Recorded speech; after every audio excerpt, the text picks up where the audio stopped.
Hi guys, RC Racer here. So in this video I'll just be going through a few simple tips on how to clean your car after you've taken it out for a bashing session. So I've got the Stampede, Tractor Stampede here, and once I come back after taking it out it's normally caked in mud and filthy. Now a few tips, so obviously when you've just finished a session you're only going to have a few basic things with you. It's kind of useful when the guys over on the @RC Insanity, basically on their channel on YouTube, they've got, they gave me a tip of, when I went out with them, of using a brush. So if your vehicle's obviously been in dirt and sand and you're just going to put it in the car, just before you do that, it's worth just brushing it down, brushing it all off, taking the lid off. Let's take those clips off. Taking the lid off, put that to one side, and then brushing all the crap off of it, to be fair. So this is if it's like kind of fairly dry sesh, you can use this brush. If it's totally raining and it's covered in mud and it's damp, you know, the brush is just going to smear stuff around really. So brush is good.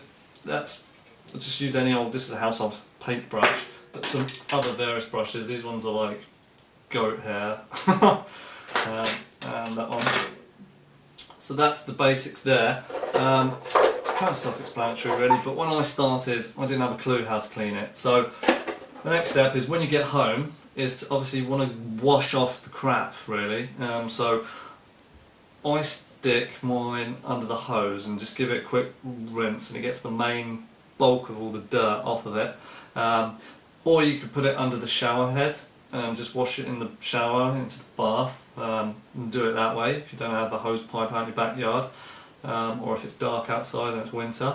That's another option. So once you've got the main dirt off of the vehicle, you really need to make sure, and when you're spraying it with a hose or with a shower head, is try not to focus too much on the electronic parts. Try just, and obviously take the battery out because you don't want to get that wet. But these are waterproof parts, but if you don't have to, don't, you know, kind of spray them with the hose.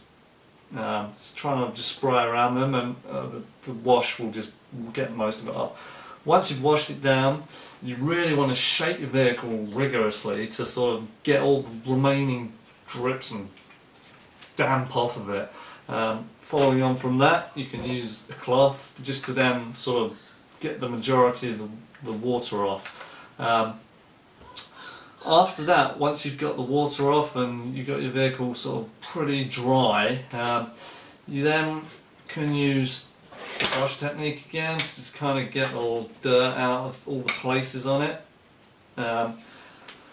You can use, I use baby wipes for like the shell of the vehicle to kind of then just dry it off, but just to get any last remaining grime off and off the inside.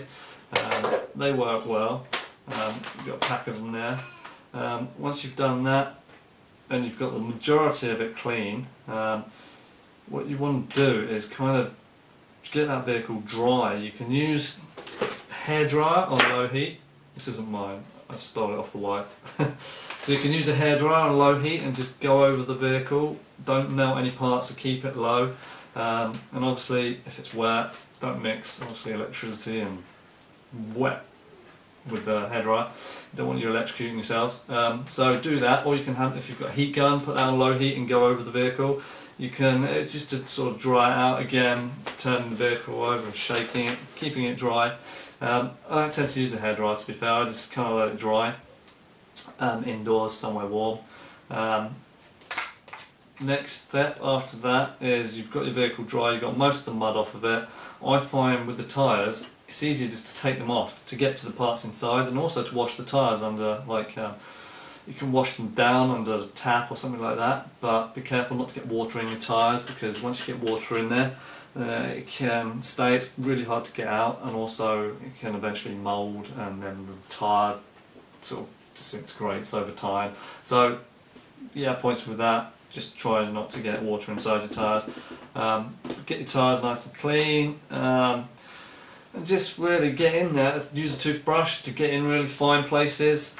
I would then also say I've got some air spray, so you can just spray off any remaining bits and pieces.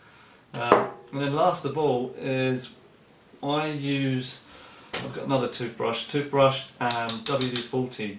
Most of the parts on it are aluminium, but there's still parts on here that rusts, which is stainless steel. Some of the nuts and bolts, even though they're painted or anodized, still can get rusty. So you want to get in there. I don't spray directly onto the vehicle, I spray onto the toothbrush, and then get in there on the bearings down there, and on any parts that may rust, and just give it a good old scrub, give them a coat of WD-40.